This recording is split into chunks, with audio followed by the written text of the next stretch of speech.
tell me your opinion on this. How do you feel about a person who has been working out for a significant period of time?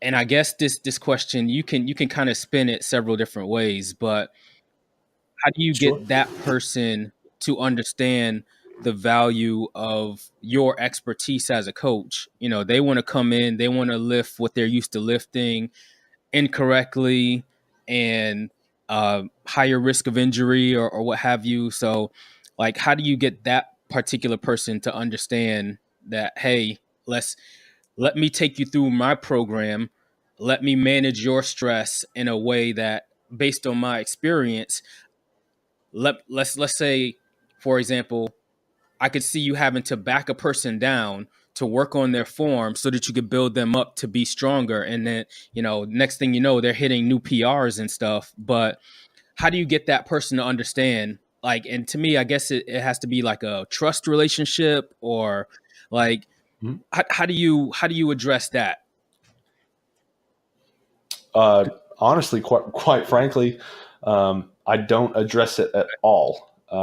They have to Okay. be ready. A lot of new coaches, a lot of new trainers, they love to jump the gun and treat brand new clients as if you would Okay. treat a child. And the way you treat a child is like you tell the child this is what you have to do. You discipline the child, this is what you have to do. But with adult learning and adult mindsets, you cannot tell an adult anything until they're Okay. ready to hear it, right? So it's more of a subtle implementation on my end. Um, and when I say a new client, like if they're in the gym that I'm working at, um, but they're not a direct client. If they're a direct client, they're already coming to me for my expertise. Right? That's not the conversation. But just somebody who's around, who's seeing what I'm doing. I'll usually let them initiate the conversation, and once they strike the question of curiosity, Okay. that's my in. That's when I start, and even then, it's a slow, patient process. Once they start with the curiosity questions, I'll just start peeling back layers. Again, I won't flood them. I won't jump on top of them. I won't be like, "Hey, you're doing this wrong, that wrong," because they're just going Right. to walk away from you.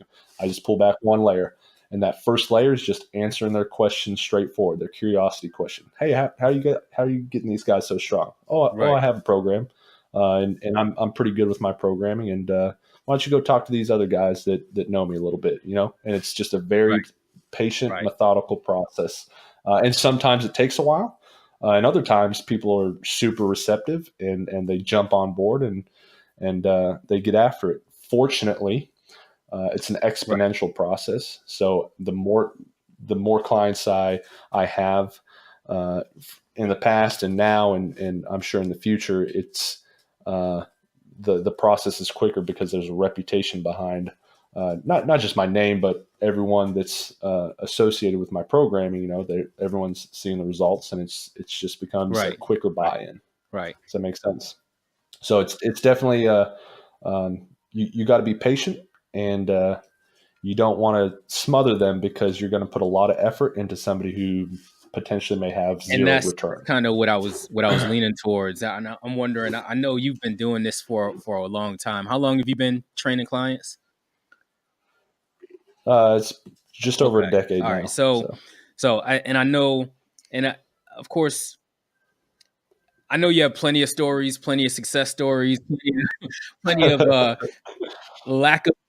Right, plenty right, bad right. ones Is too. is there anything that just like kind of sticks out in your mind? Of course, not to put anybody on blast or anything, but like just for the sake of humor, what's some of the things that you've seen in the gym that just kind of shook your head, or things that didn't just work out right, or you have anything like that comes to mind?